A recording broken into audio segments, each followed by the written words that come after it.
The United States of America is increasingly becoming, as my dear producer Sean McConnell says, the divided states of America. And what's so insidious about this division is that a lot of it is contrived. Today, I welcome Monica Harris to the show, who has written an excellent book on this subject, The Illusion of Division. I'm Julie Hartman, and this is Timeless.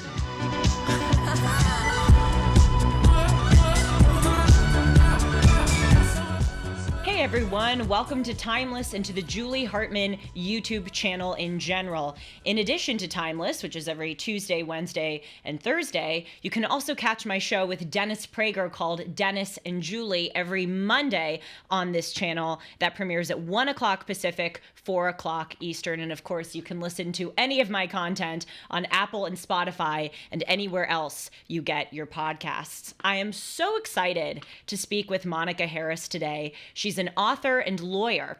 After 20 years of working in the corporate world, Monica decided to make a bold life change, which led to writing her great book, The Illusion of Division.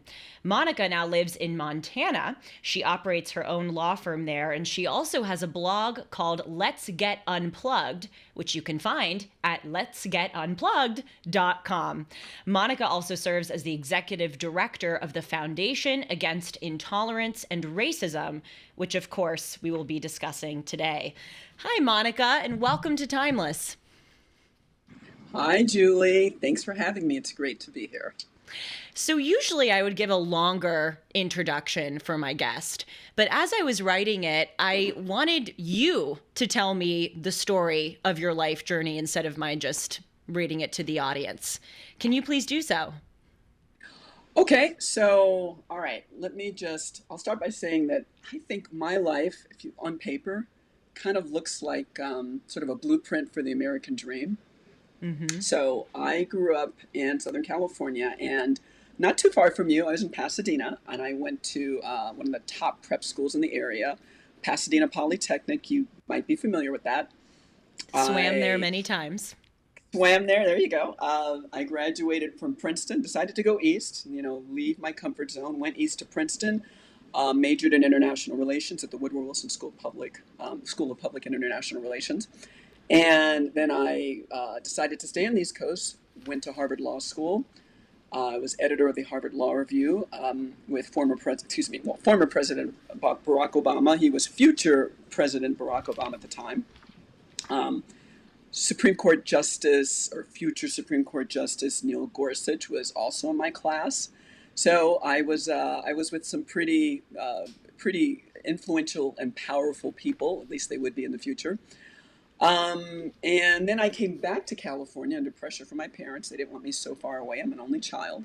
And I began my career in law that led to the entertainment industry.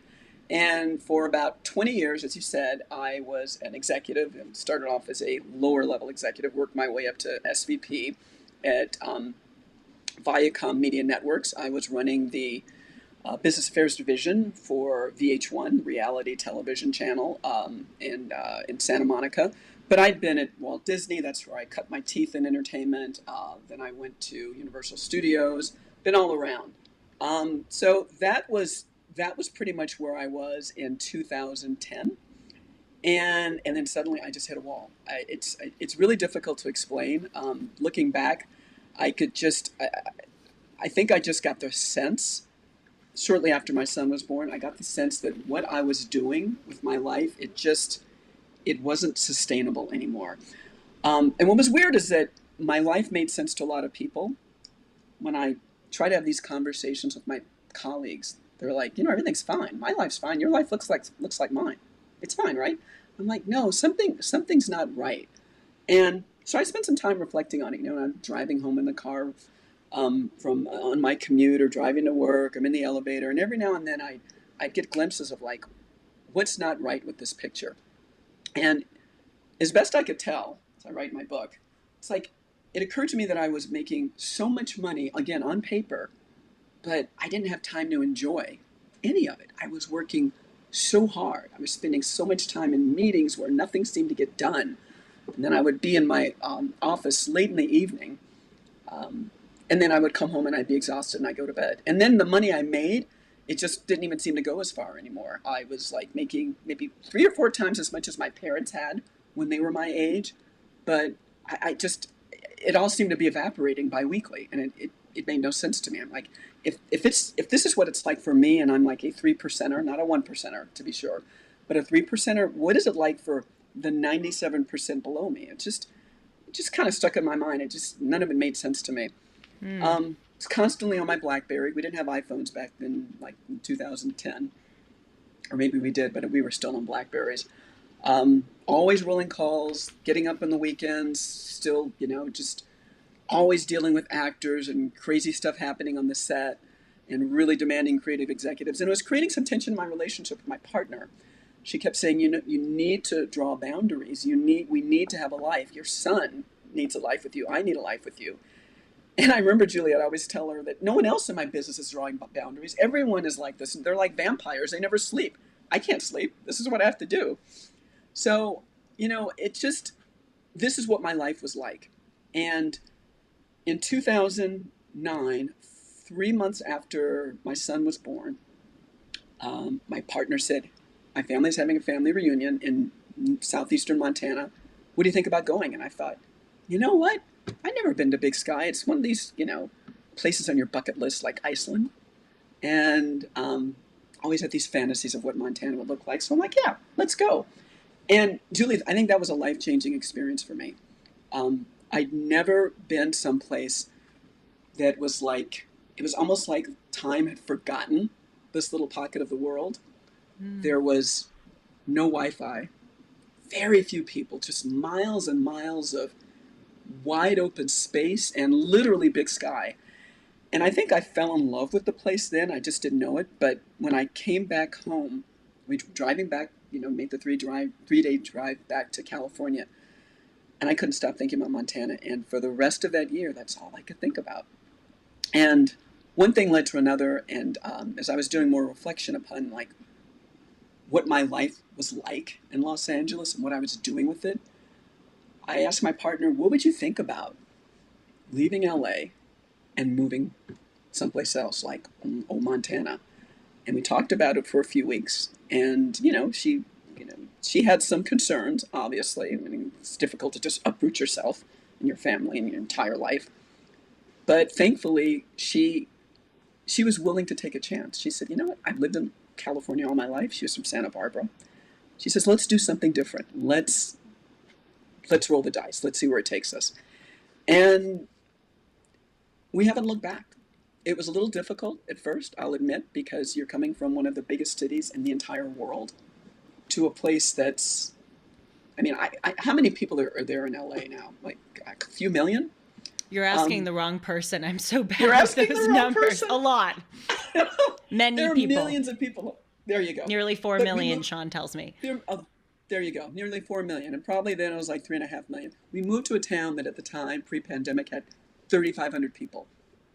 Completely different way of life. Wow. No malls, one gas station, one grocery store, one school, just everything became so small and simplified. But in that simplicity, I was able to clear my head. I think I retreated into the woods, and I just, I don't know. Yeah, there were no distractions.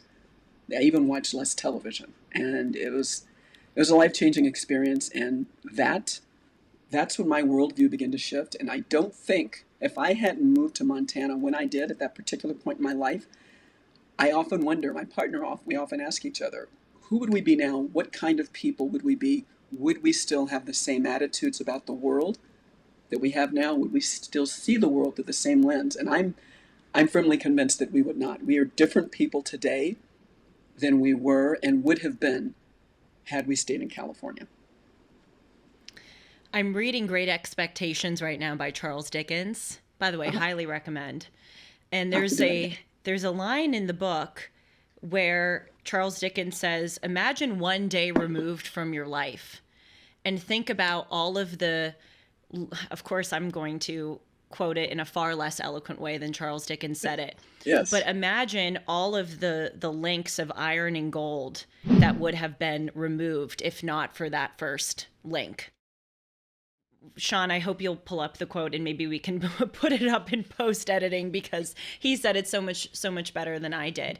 But I was thinking about that when you talked about your move to Montana, because clearly it changed so much for you. I'm curious to know how it changed your worldview, how you think it made you a different person. Well, okay, so I would start by saying that, so I'm obviously black and I'm gay. Really? And yes, I'm gay. No, So I meant to the obviously yeah, black joke. I know. But I think that in the world we live in now, and also in the world we were living in when I moved to Montana back in 2011, there's certain expectations for people who look like me with these mutable and immutable characteristics. I grew up in a family that was Democrat. It's been Democrat for as long as I can remember. I worked in an industry that was extremely progressive, um, very solidly Democrat. And I think that in that environment, growing up with that background, I was conditioned to believe certain things about people who didn't look like me and who didn't vote the way I did, and who didn't share my values or what I thought were the values that I had. And I remember when I told one of my colleagues, when you're announcing you're leaving, you do the walk around. I don't know if you've ever done that in the office, and you knock on people's doors. Hey, so don't know if you've heard the news, but I'm taking off, and people are like, "Oh yeah, you going to Warner Brothers, or, what do you going to Fox?" No, I'm going to Montana, and the look on people's faces are like, the cool thing was, Julie, half the people were kind of like, "Oh my God, that's so neat. You're trying something new, and oh, I wish I could like change my life like that." But there are decidedly another half of people, some of them my good friends and colleagues at the company, who are like, "What are you thinking? I mean, why would you do this?" One woman I walked into her office. It's funny. She looked at me and she's like, "Don't they like vote Republican there?" And I'm like, "Yeah, I think they do vote Republican." But she's like, "Doesn't that matter to you?" I'm like, "No, it hadn't even occurred to me. All I was thinking about was, it's beautiful. I could just, I can breathe. I can like be safe. It's more affordable. At least it was then. Things changed post pandemic, but I had been there, Julie. I had spent time there, granted only for a week, and I was firmly convinced that I didn't care if people voted Republican. That wasn't what was on my mind. What was on my mind was, I like these wide open spaces. This is how I want to change my life. But if you've never been there, if you never made that connection, the first thing, people from my world in California would think was, well, it's a red state, lots of white people, they all have guns. Fran, I'm sure, as you read in the book, who told me, like about a few months before he moved, he's like, I was reading about that place you're moving to in Montana. Did you know? I mean, I don't want to scare you, but there's a white supremacist who's moved from Florida and who's just set up shop there, hates black people, wants to kill gay people. I mean, I don't think you're going to be safe there. I'm like, well, bad things can happen in LA too, I told him. He's like, yeah, but they're so much more likely to happen in Montana because of who you are. So that's the world I was coming from. And that's what I was conditioned to believe about people on the other side. And moving there, it became very clear that what I'd been told about the people in the big scary red states with lots of white people and guns, it was not true. Um, I was probably, along with my son, the only person, certainly the only black people in that town. And he was the only black kid in his school for a long time. Later, there was another black kid. But we never felt that way. We never felt unwanted, unwelcomed. I'll be honest, every now and then, when we went into a restaurant or a grocery store, people would kind of, do a double take, but not in a double take in a, what the heck are you doing here? Get away, you don't belong here. More of a double take like, like seeing Betty White at a Nicki Minaj concert. Like, that's, it's not something you see every day, but okay, you do you. It's hilarious. So yeah, that's what was so surprising, and we made good friends, and A lot of them are Christian, but they weren't like proselytizing. Some of our really good friends we didn't even find out were like going to church multiple times a week until we'd invite them someplace and they're like, oh, I got church that day. I'm like, oh, snap, I didn't know that. But they treated us like people. And I think that was because we had come to Montana for the same reasons a lot of them had. We had come because we appreciate the outdoors. We were fed up with congestion.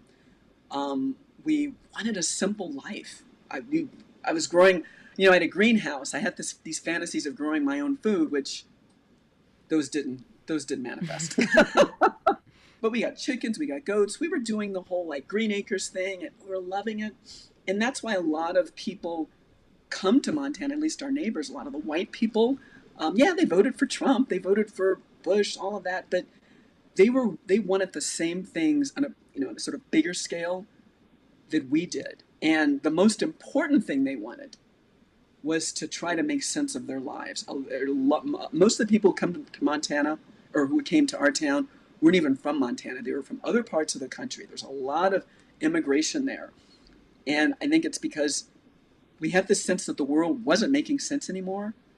And we just wanted to clear our heads, and we were sort of all drawn there. It's like a magnet for people who are trying to hold on to that piece of America, what America used to feel like and be like, that sort of pioneer spirit, that freedom, that autonomy. That's what Montana's about, and that's why I was drawn there, and that's why white people who don't even look like me or share my sexual orientation and who believe in a God I don't believe exists, that's why we were drawn there, and that's what we have in common, if that makes sense. It totally makes sense. I mean, your story is so encouraging, and you're kind of the walking, living embodiment of the title of your book, The Illusion of Division. That yes. A lot of this division is an illusion.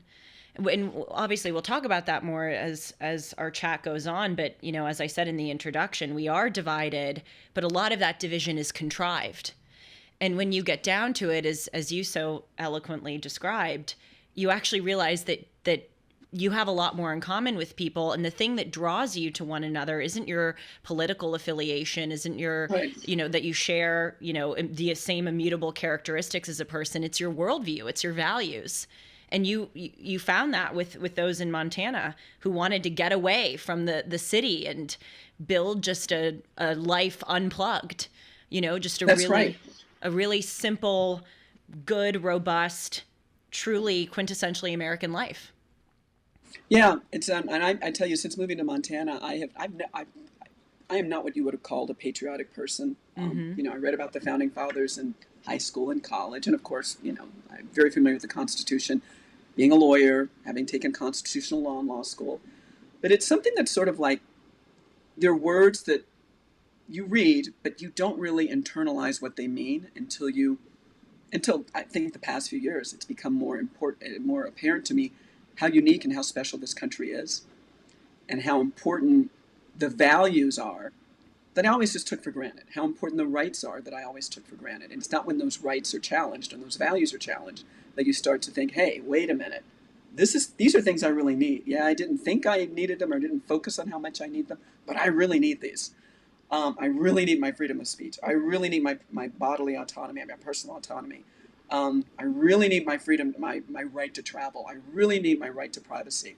All things we take for granted. And in Montana, and not just Montana, but I'm just saying that this is one example of a place where the people who were drawn there really value those things as much as I do. And I actually want to circle back to the colleague I mentioned who was warning me about moving to Montana. Good friend, totally a wonderful white guy. At the time, he was in his mid-30s. He'd come from Florida, which in a very, I think is the Panhandle.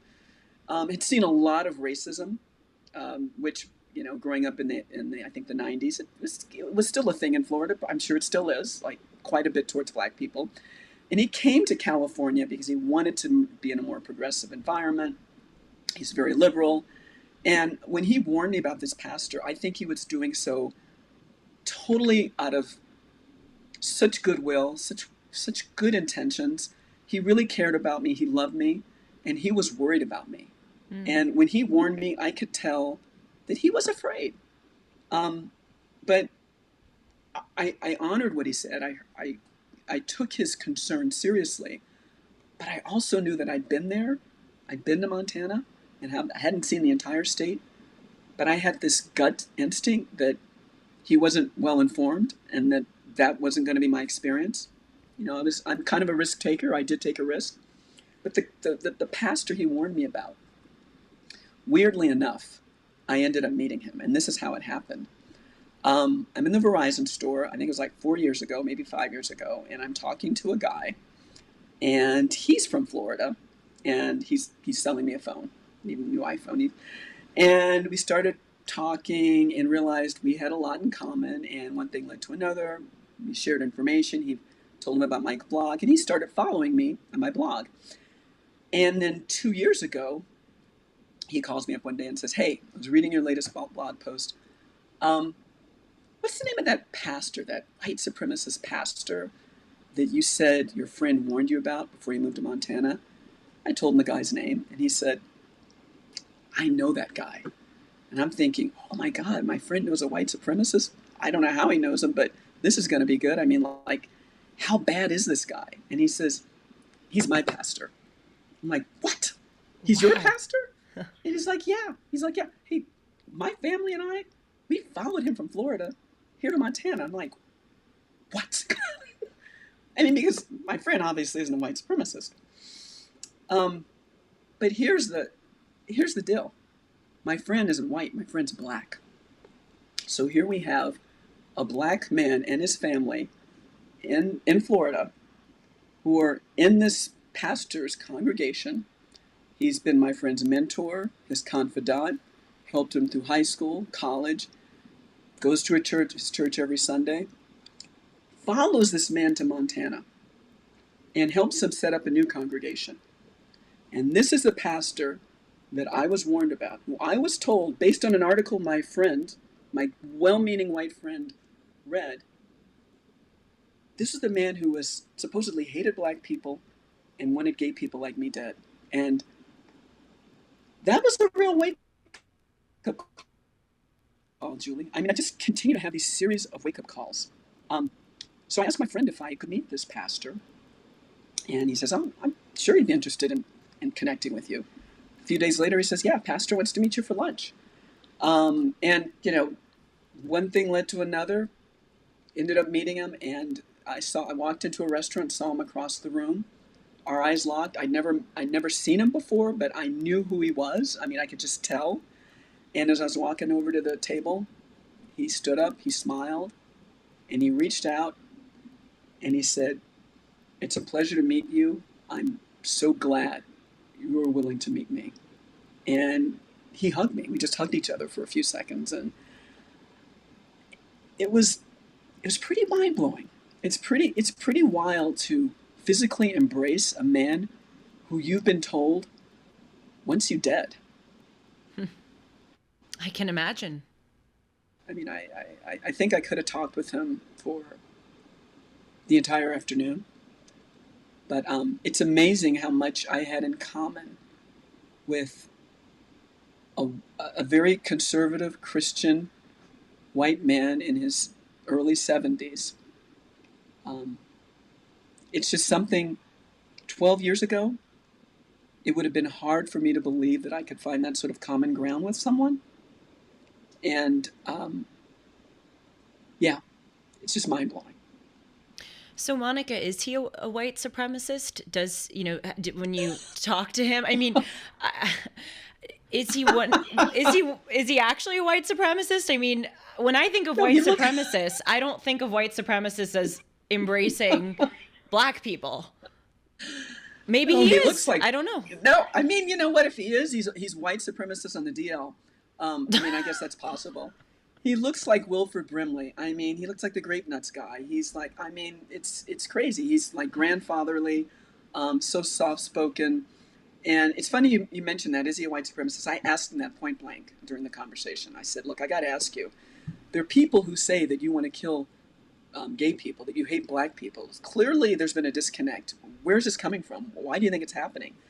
And he looked at me and he said, he leaned over and he said, Monica, I have no idea. I don't know what I could possibly have said or written or done that makes people think that. He says, you know, and in fact, I'd asked my friend that before he introduced us. And he said, sister, I don't know.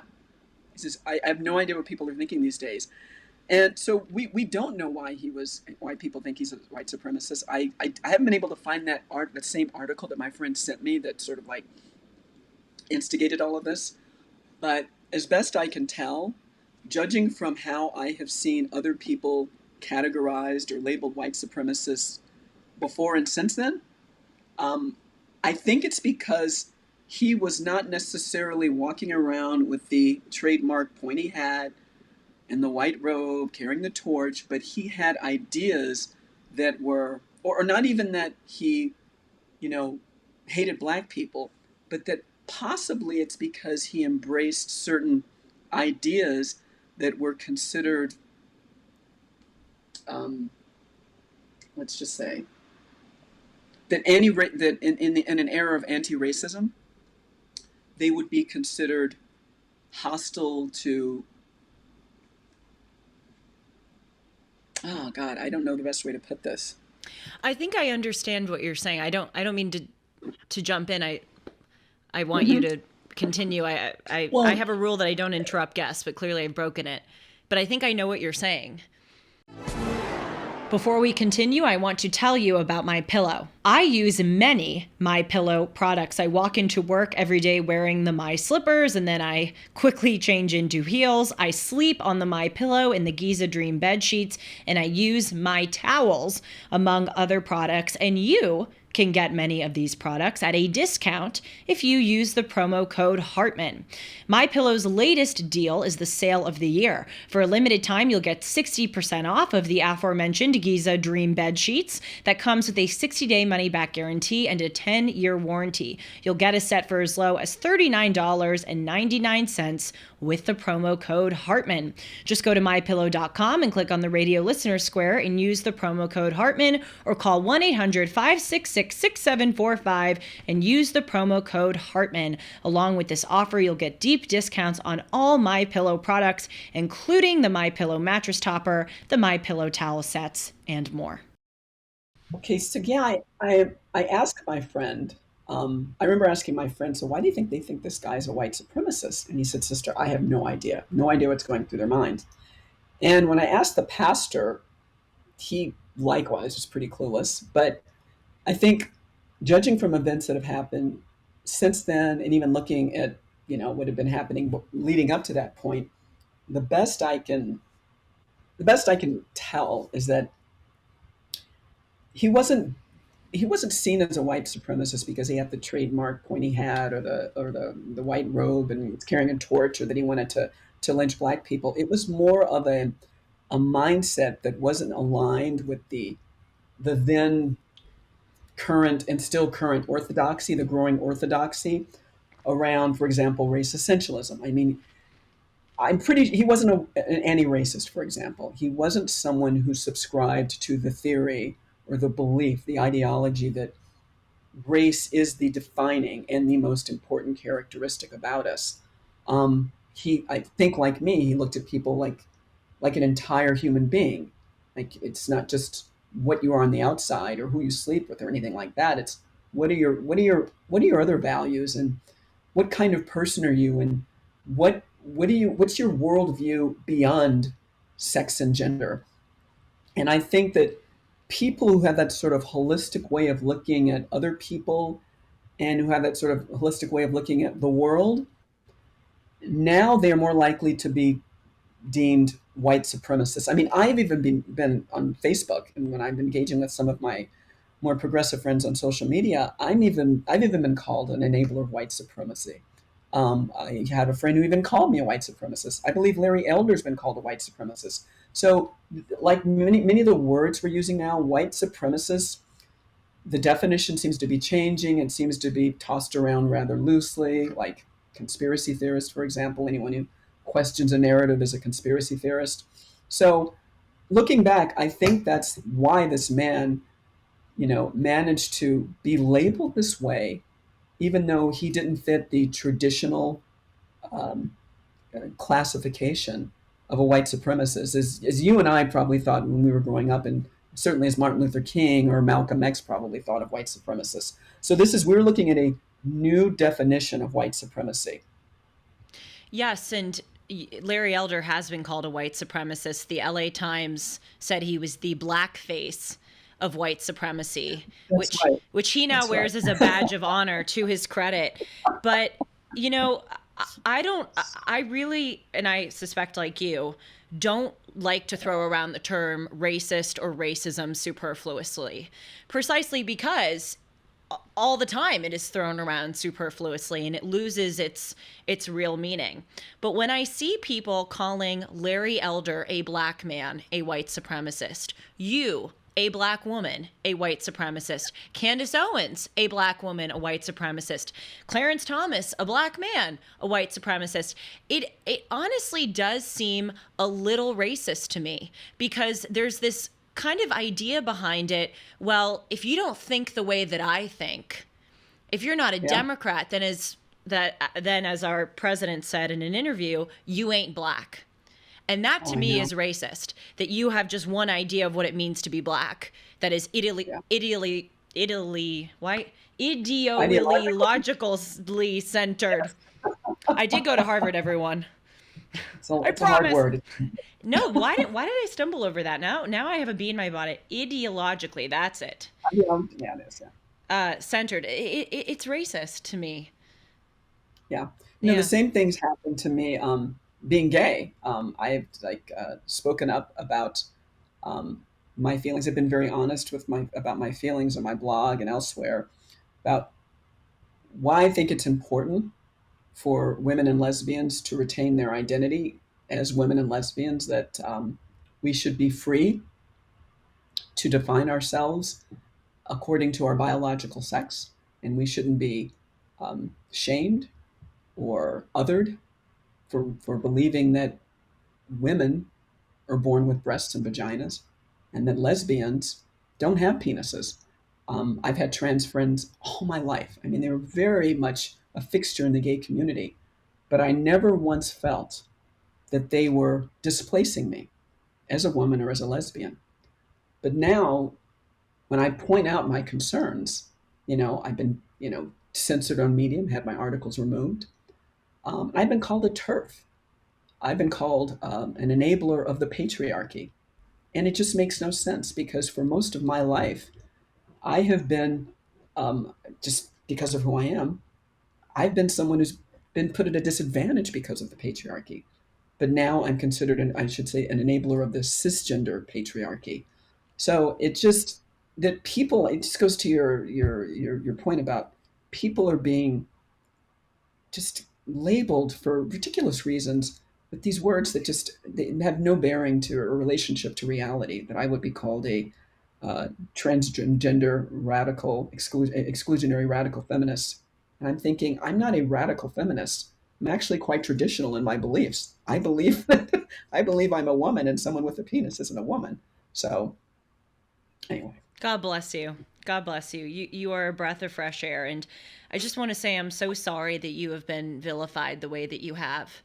And I know what that feels like. When I was at Harvard, and we should segue into our conversation about those elite institutions and the phenomenon that you identify of the excellent sheep, which I think is well said and brilliant, and we'll get there. But I'll just tell you that when I was at Harvard and I started being public with my beliefs, which I'm proud to say I'm a conservative. I don't hide it. As I said, I'm proud of it, but I don't even think a lot of my beliefs are particularly conservative. They just, to me, are in accordance with common sense.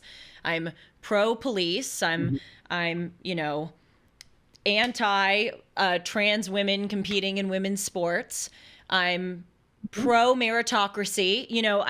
It's just to illustrate. I don't think anything I say is particularly radical, but I was really, really vilified when I came out and started being public with my beliefs, and I lost friends and people just name called me.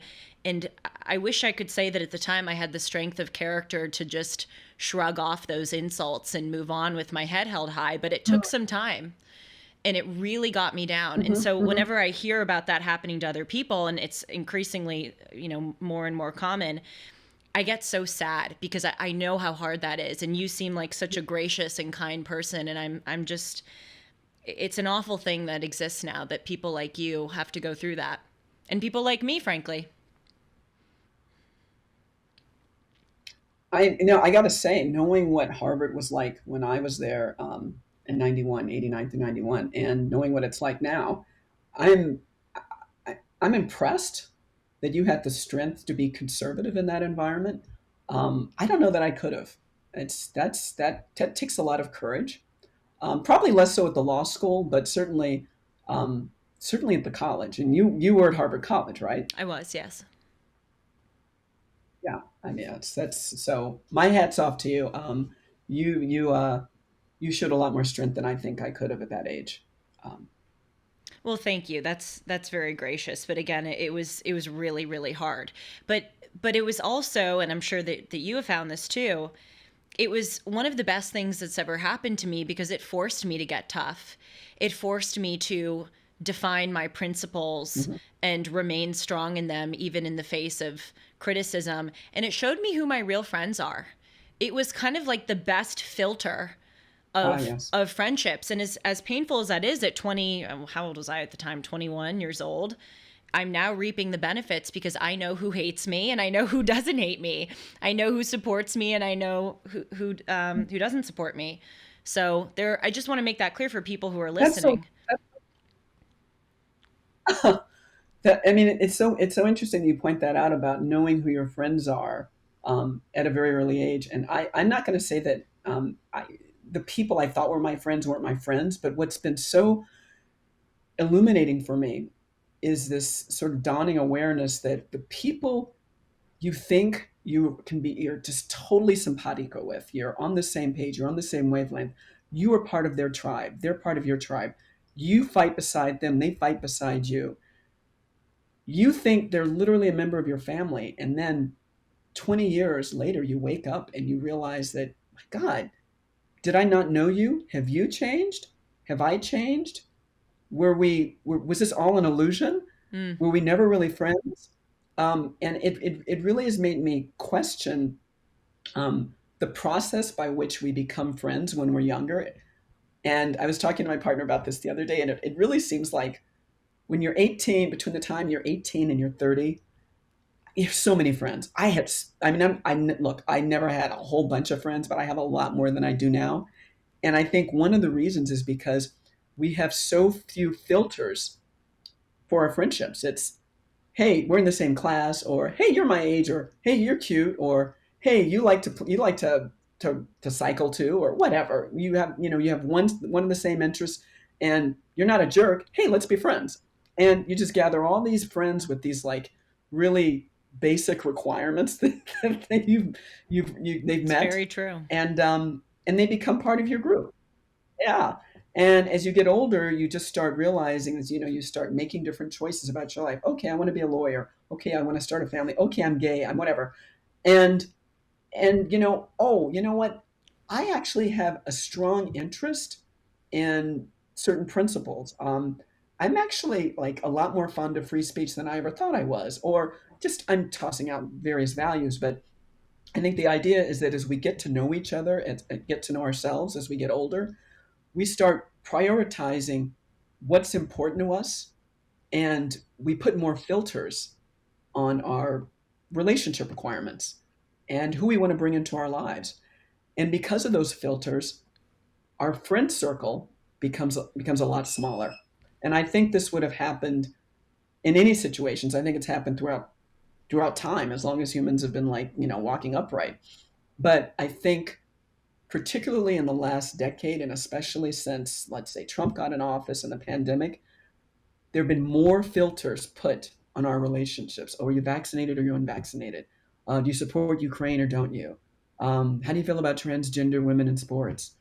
Um, you know, or are you for Palestinian freedom, or are you a Zionist? It's just filter after filter, slicing and dicing us. And it's making good people, I think, who would ordinarily like connect because they have fewer filters. It's just really separating and dividing our society in a way that's, I think it's unprecedented. I don't think this country's ever been this divided. Again, as you say, I pointed out in my book, artificially, we don't have to be this divided. We can and should be honoring what we have in common because we have so much in common. In my opinion, the biggest the biggest factor that separates Americans right now isn't race, and it isn't gender, and it isn't political persuasion, and it's not vaccination status. The biggest factor separating us, and it's a true separation, is class. It is the elephant in the room. It is the one that we don't talk about and then we are not allowed to talk about, that our media never discusses, and that people we elect, it's off the table. It's anathema. We can talk about everything else, but the moment we will focus on the fact that there are really only two classes in this country now, the middle class is another illusion. It's a middle class on paper, in reality, lower class. There are only the haves and the have-nots now, and we can fool ourselves into believing that it's otherwise. But the haves have a lot. They have more than ever. And everyone else, it feels like it's just a matter of time before we're sinking beneath the waves. And yeah, that's a point I continue to stress in my book. I continue to stress like even now, because I feel as and unless we come to terms with this elephant in the room and allow ourselves to see one another not based on those immutable characteristics or even some of the mutable characteristics, until we allow ourselves to appreciate that, hey, there's a huge class of people here, black, white, gay, straight, Republican, Democrat, whatever. We have so much in common because we're all in the same class that's struggling harder to pay our mortgages, to feed ourselves, to put gas in our cars, to afford tuition for our kids, to do anything, to pay for health insurance, to go on a vacation, to pay for air travel to see our parents at Thanksgiving and Christmas. Unless we come to terms with this, the future for this country is kind of bleak. It really is. I'm very concerned that I'm worried that we're going to spend the precious time we have fighting amongst ourselves while these bigger problems, the class-driven problems, just get worse and worse and worse. And that's what prompted me to write the book. I'd like you to know that I'm hearing amens and love her in my ear from my producer, Sean. I want him to be audible so that you can hear it too. I mean, it's exactly what I'm thinking. Amen. You are so right. So many directions to go in. I really want to follow up on this class issue because I agree it is the glaring, blaring problem right now in our nation. But first, I really want to ask you something about the point that you made about these different labels which are now serving to divide us. I thought that was so well said. And you talk about that a lot in your book, that, you know, men versus women, gay versus straight, vaccinated versus unvaccinated. You just threw in the Zionist or the pro-Palestine. And Yeah. I actually need your advice on something. And I think it's something that a lot of people are wondering in their respective political camps. I, like you, hate the fact that we are so divided. And I hate the fact that we judge people based on these labels. But I'll be honest, as much as I don't want to not be friends with someone because of their political beliefs, and by the way, in my own life, 90% of my friends are liberal. I mean, probably more like 99% of them are liberal. I don't have very many conservative friends, and they're lovely because they don't, you know, they support me. They don't always listen to my show. They certainly don't always agree with me, but they know that I'm a good person. I'm a good friend, and they support me in that way. And God bless them. That's all I want. But so I want you and others to know that I I practice what I preach. I don't discriminate based on, political affiliation with my friends. But I'll be honest that we're now in an age where if someone really believes that it is acceptable to give minors puberty blockers or to perform double mastectomies on 12-year-olds in the name of gender affirming care, that is not someone who I care to know or associate with.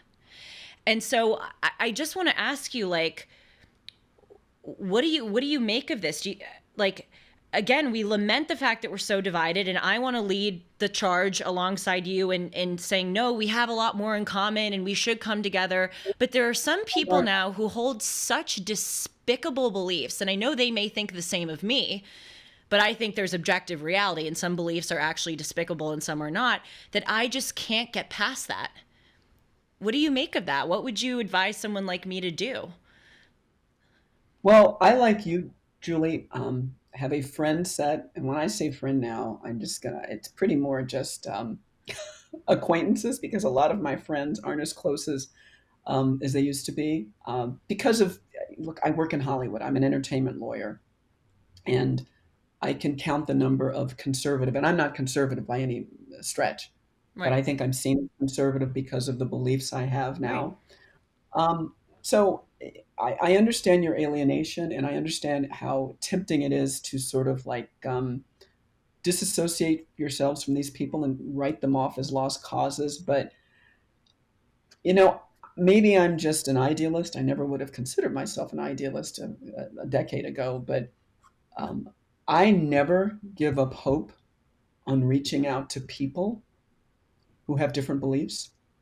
As long as they're not abusive and as long as I can engage with them respectfully, I always know in my heart that people can change. And I've seen examples of this. Um, it's see if I can give an example that, and I'm going to go to vaccination, which is, um, I would say, one of the most controversial topics in our country today, probably in the world.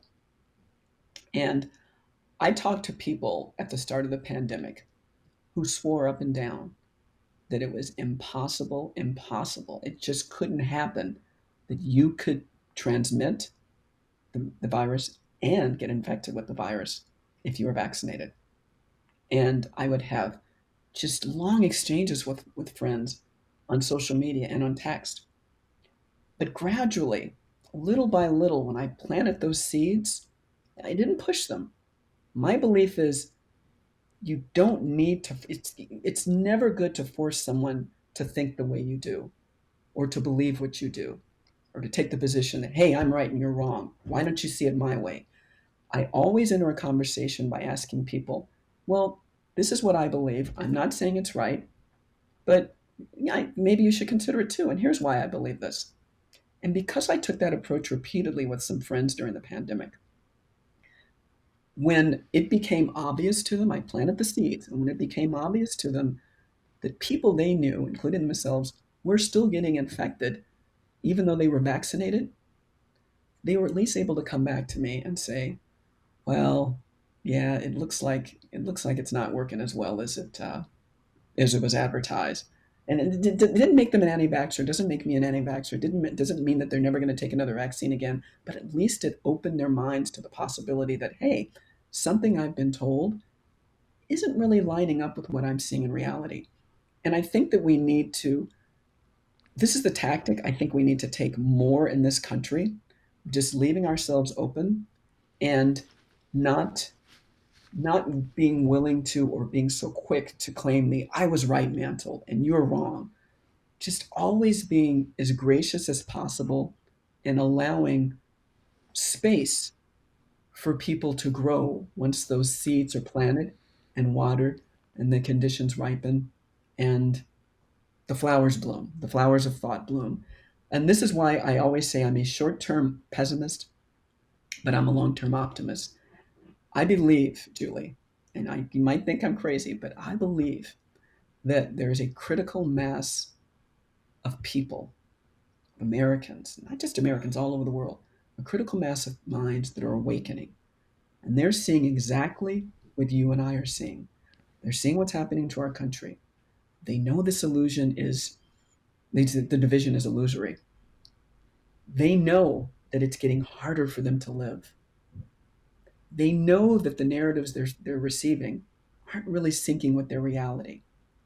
But a lot of people are so invested in their position. They've been so filtered out, right? They're so connected to their tribe that they don't want to admit, or they don't want to acknowledge what they're seeing and what they're happening. It's a cognitive dissonance. So it's important for us to always be willing to engage and to be open, so that when people do inch towards the truth, and as their minds continue to awaken, they're not judged, they're not shamed for, I told you I was right, you've always been wrong. We can't make them feel guilty for changing their minds, for shifting their positions.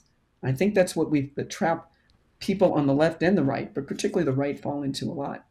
They're very quick to shame people on the left if they realize, for example, hey, maybe this DEI that we thought was going to create a more diverse and inclusive environment, maybe this isn't working out like I thought. But you know what?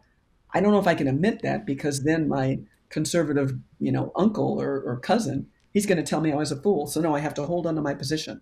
I can't admit I was wrong. We have to allow space for people to shift their perspective. So that's what I would tell you, if that makes sense. It totally makes sense, and I agree with you. And I love that word you used, gracious. We all need to be more gracious in every facet of life, but especially in the political realm. And look, I was someone who changed my mind. I'm very different politically on this day than I was 4 years ago or 5 years ago on this day. So I totally agree with you about giving people the space to do that. I think, again, the thing that I really struggle with is when I see people who aren't just, politically different, but they're kind of morally or civilizationally different. And Civilizationally different. like, and I did a show on Timeless about this, where I said, the main divide right now in our country, well, you are spot on about class, but I took another kind of more philosophical approach, where I said one of the main divisions in our country right now isn't, left, right, liberal, conservative. It's those who affirm civilizational versus anti-civilizational values. And some examples that I cited were, again, this gender affirming care stuff, which to me is so horrible. And if you went back 5 or 6 or 7 years to liberal Julie, I know, would have never endorsed something like that. Never. Because that's not left or right. That is, again, just moral, civilizational issue. Another example I'll cite is this whole, defund the police, abolish bail programs thing. That to me isn't even left right. That is civilizational. I think free speech is another civilizational issue. And so, I hear you on, giving people some wiggle room with regard to what falls into the political sphere. But in the kind of greater moral sphere, sometimes I feel like a hypocrite if I'm being friends with someone who supports gender affirming care, because that's so morally reprehensible to me. I don't want to give credence to or legitimize that kind of worldview. So what would you advise me to do in that case? Well, that is very difficult. You're right. I think that particularly when it comes to gender affirming care, I've had very difficult conversations with friends who, and I thought would have problems with puberty blockers, for example. But what I hear from them is, "Oh, what you're hearing about puberty blockers, that's really rare. That happens like almost never, and it doesn't happen for children. It's almost exclusively adults, and adults have the right to do what they want with their body." When I mention the gender affirming surgery, again, I'm told that's rare. So I think one of the disconnects we have is that, and this has obviously contributed immensely to the manufactured division, is that people are making these quote unquote, like you said, civilizational different distinctions in their worldview, because we're living in different realities. Yeah. We are literally getting different information about our world. So it's kind of easy to see how this happens if you literally see, and I do too, I see gender affirming care as probably, I think, an existential threat to minors. I don't think that minors should have the, whether with parental consent or not, I don't think it's appropriate for minors who are still learning about their bodies and their, whose bodies are still developing. But if you're a person who's been reading, let's say, the New York Times or the Washington Post, it's more likely than not that you are going to get information that assures you that those concerns are totally specious, totally invalid, and that this care is as necessary to prevent it, for preventing suicides, for creating like a firm and solid developmental basis for a child. You are going to be assured of that, and if you are, then you don't understand why Julie is civilizationally like, amiss. You can't understand why Julie doesn't, is living in a totally different reality, and who has no concern for childhood welfare and for childhood development. I think that's it comes down to the fact that the information we're given is literally changing our core beliefs. And in a world of fake news, I mean, I could be wrong. And you could be wrong, Julie. It's possible that the information we're being given about gender affirming care is totally off base. I mean, I think you and I, if we're honest with each other, we have to admit that we don't know what's really happening in our world. It's very difficult to tell what's truth and what's not anymore, right? I mean, you and I are probably reading from similar outlets, and we're getting certain bits of data and information. And based on that, we've made a decision that, hey, these puberty block blockers are wrong, and that gender affirming care, I mean, this isn't appropriate. But by the same token, you can see how other people might think, well, they're, Julie and Monica, they're getting misinformation. They're totally off base.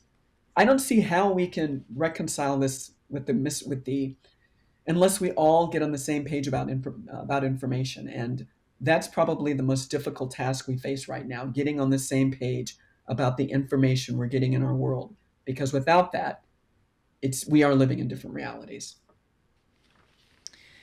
There are so many issues that I want to talk to you about. So many topics that we haven't even gotten to. The class point that you brought up, which is so important. Excellent sheep, your thesis in your book about, these people on college campuses, and then of course FAIR, the institute that you are running. So we will have to do a part two to get through all of these. But I want you and the audience to know that I haven't forgotten about them. I do want to turn in our final few minutes, though, to a question I have that you said a few moments ago or a few minutes ago that you're not conservative in any way. And that interested me because if I were just listening to you or reading your book, as I have done both, I would totally think that you were conservative. And so I want to ask you why, and please let me make something clear. I don't have a dog in this fight. I am not trying to proselytize. I am very clear. I am conservative. I'm proudly a conservative. Now I call myself a conservative and not a Republican, because although I do vote for Republicans, I think republicanism is very different from conservatism. And I'm not particularly enamored with many in the Republican Party. However, that being said, I am proudly a conservative. So when I ask you this, I'm not going to try to convince you to identify the way that I do, but it just interests me why you said you're nothing close to conservative when you seem really based. You're so based. I love it. I think this goes back to labels, Julie, because when I think of conservative, I think about the label, like white supremacist and women, and racism, the definitions of these words that I had growing up. And as a child and as a young adult, I thought of a conservative as someone who is pro-life, and I kind of still think of as a conservative person who's pro-life, who is extremely rooted in heterosexual family values, who is it's pro war. When I say pro war, I mean willing to, at any given opportunity, exercise US military prowess to achieve certain geopolitical goals, strategies. Um, I think of conservatives who typically conservatives value um, fiscal policy over social policy. Um, I mean, there's just a whole, I could go on, but there are a whole list of boxes, a whole number of boxes that I would check before determining that anyone is conservative. And obviously, people who are more likely to vote Republican. I think of all of these people as conservative. Um, I would say that over the past decade, though, and certainly over the past 5 years, the term conservative is being used a lot differently. And I think that's because the entire political spectrum has now slid to the left. So what was very conservative is now slightly right of center, and what was center is now considered left to the left. So I think that by by traditional standards, I wouldn't consider myself a conservative. But now, in the new world we're living in, where everything is slid to the left, I actually feel that a lot of people like yourself who are being called conservative, and you're calling me a conservative, I feel like we're actually centrists now, simply because we've held our values even as everything is slid to the left, if that makes sense. So I can understand why you would think I'm a conservative. I'm still thinking of the old school term conservative. Right. I wouldn't label myself as such, but I guess yes, under the new rubric, I guess I would be considered a conservative, and that's kind of crazy to me. But um, yeah, I mean, wild. And by the way, I'm an independent. I'm not aligned with either party for reasons I outline in my book. I don't have a lot of faith in the system in general. I've lost faith in the Democratic Party for the same reasons you've lost faith in the Republican Party. I'm a political free agent. So Gosh, it's so interesting. And yes, I agree with you. And that's sort of what I was saying a few minutes ago, that a lot of my beliefs that I have, I don't even consider them to be conservative. I just consider them to be in accordance with common sense. You called them centrist. You know, in my civilizational values episode, I talked about how if you go back to the 1960 presidential debate between Kennedy and Nixon, they were debating about truly liberal versus conservative things. They were yeah, talking about tax policy. They were talking about unionization of teachers' right, unions and federal workers. They were talking about foreign policy. And you go back and you look at that and you realize that the reason why they were really debating about truly liberal versus conservative things is because there was a core center of beliefs that both of them subscribed to that they would never consider were up for debate. I call it the center of the Venn diagram. We used to right, have right, right. a big center on the Venn diagram being pro free speech, you know, being pro having a border and, you know, The overlapping circles. yes, yes. Yes, yeah, yeah, And yeah, yeah. and then now we used to have that center of the Venn diagram and then we kind of debated about details. But now the reason why I call myself a conservative is because I'm trying to conserve the principles of the American founding and Right, that center of the Venn diagram that we once shared. That to me right. isn't liberal or conservative, left versus right. It's just what, you know, it's civilizational. I want to conserve that. And to your point, even the word progressive has taken on a new term or meaning, because years ago I would have considered myself a progressive because I didn't like, look, irrespective of the overlapping circles of the Venn diagram, there were some things about this country that I wanted to change. I wanted women to have more rights. I wanted gay people to have more rights. I wanted black people and other people of color to have more rights. So I thought, my feeling was we did need to progress. That was what being progressive meant to me, progressing in a positive direction. But now the term progressive has taken on a different meaning. Now it just means change, whether the change is good, whether the change is bad, whether the change subverts those common values in the overlapping circles of the Venn diagram. The progressives now seem to want to make any change without thinking about whether it's truly progress, whether it's truly good for us, whether it sacrifices the more important values.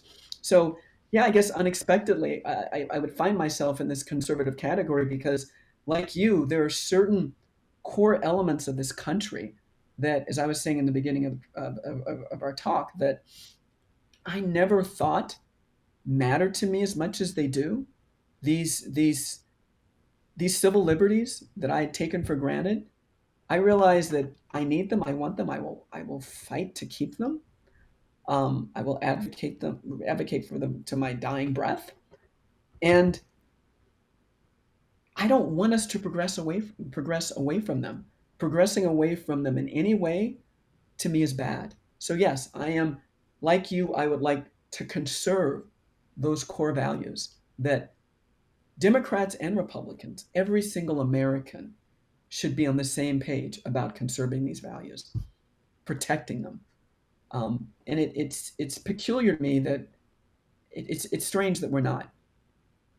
I was giving a speech a few months ago in northern Washington state. It's so great to get out and see the country. And to your point about Montana, you again realize how many people are actually like you. And someone asked me in the audience, how can we change this division that we're seeing? And it's such a kind of difficult question to answer because it's a huge insurmountable obstacle.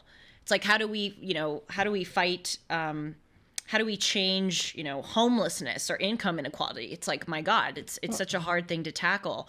But the best answer that I could give to them was, the most powerful thing that you can give a person isn't necessarily money, isn't even necessarily opportunity, but it's the power of a good example.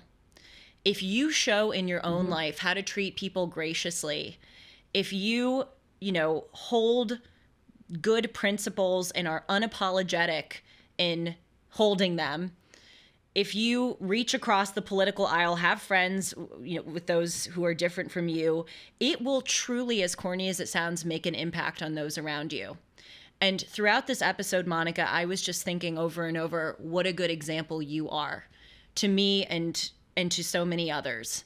And I want to thank you for being that example. And finally, I want to say, so here on the air, so that I have to stick to it, because if I say it on the air and I renege on my promise, I'm a bad host. We're doing a part 2, and we're doing class, excellent sheep, and fair, your institute. I am promising you right now in the audience that we're going to do that, because this conversation has been too good to just have it be one episode. I have to follow up with you on these things. But thank you for your time today. Thank you so much for having me, Julie. It's been a pleasure, and I look forward to coming back. Yes. Thanks to all of you for joining me. As a reminder, Monica's book is called The Illusion of Division, and Monica's blog is called letsgetunplugged.com. I'll see you all soon. Take care.